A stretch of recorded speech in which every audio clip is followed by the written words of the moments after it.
kaya maging membro sa lifetime member program ng Philhealth? Bago tayo magpatuloy, huwag kalimutang mag-subscribe sa aking channel.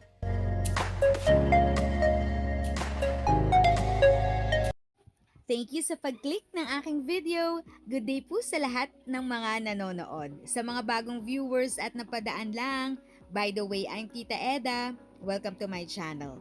Ang channel na maghahatid sa iyo ng dagdag kaalaman tungkol sa government services, bagong mga balita at informative videos na galing sa legit na resources. Mag-subscribe na para updated ka. Nananapit na ba ang iyong pagre-retiro? O di kaya'y malapit ka na ba maging senior citizen? Alamin natin kung paano maging senior citizen at lifetime member ng Philhealth. Oh, kumusta mga apo? Ano na? Samahan niyo ako ngayong araw para magparehistro sa Philhealth. Tayo na! Kung ikaw ay tulad ni Lola na isang Pilipino na may edad 60 taong gulang o higit pa, pwede ka nang magparehistro sa Senior Citizen Program ng Philhealth. Kailangan lamang na magpasa ng napunan na Philhealth Member Registration Form o PMRF, talakip ang kopya o photocopy ng inyong Senior Citizen ID o anumang valid ID na nagpapakita ng petsa ng kapanganakan at ipasa sa pinakamalapit na Office for the Senior Citizen Affairs o sa alinmang Philhealth Office. Maaari itong isubmit mismo ng miyembro o ng kanyang representative. Kailangan lang ng authorization letter na manggagaling sa miyembro at valid ID ng representative kung representative ang magpoproseso ng pagpaparehistro. Ang mga senior citizen ay mapapabilang sa indirect contributors kung saan ang national government ang magbabayad ng kanilang PhilHealth contribution. Ayan! So wakas, PhilHealth member na ako. Paano mo kaya maging membro sa lifetime member program ng Philhealth? Para naman mapabilang sa lifetime member program, dapat ikaw ay miyembro ng Philhealth na may edad na 60 taong gulang at pataas para sa mga retiradong SSS at GSIS member o self-paying member. 56 na taong gulang naman para sa mga retiradong uniformed personnel mula sa Armed Forces of the Philippines, Philippine National Police, Bureau of Jail Management and Penology at Bureau of Fire Protection. At 50 taong gulang naman para sa mga retiradong underground at surface mine workers na miyembro din ng SSS.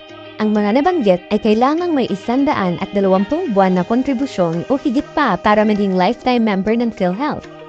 Ang mga lifetime member ay hindi na kailangang magbayad ng kontribusyon dahil sila'y retirado na at nakumpleto na ang kinakailangang kontribusyon, maliban na lamang kung sila'y magkakaroon muli ng regular source of income dahil sa pagkakaroon muli ng trabaho o pag-practice ng profesyon. Upang makapagparehistro, kailangan lamang din na punan ng tama at kumpleto ang PMRF at paglakip ng mga sinusunod. 2 latest 1x1 ID picture, 1 valid government-issued ID, at iba pang supporting documents gaya ng kopya ng Certificate of Retirement sa mga dating employed members at pruweba na may hulog na 120 buwan kontribusyon. Isumite lamang ang mga ito sa alinmang pinakamalapit na Philhealth office.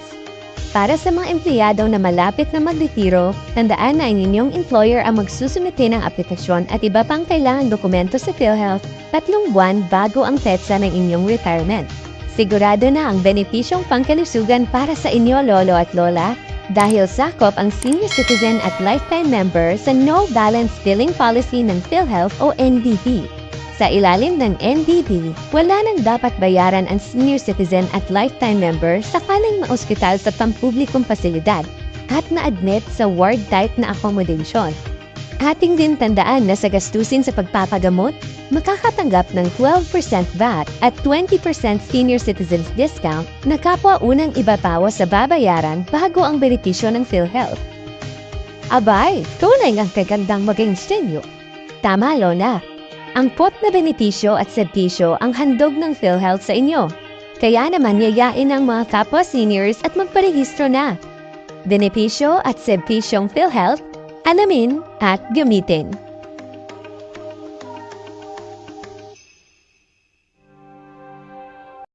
If sa tingin mo, natulungan ka ng video ko na ito, nakasave ka sa oras mo, you can click yung thanks button at any amount ay malaking help sa pag-grow ng channel ko. Yun lang po muna ang aking update. Sana ay nakatulong na dagdag kaalaman ang aking shinare today. Ang goal ng aking channel ay mag-create ng awareness. Kung ganitong mga topic ang gusto mo, panoorin mo ang mga videos ko na ito.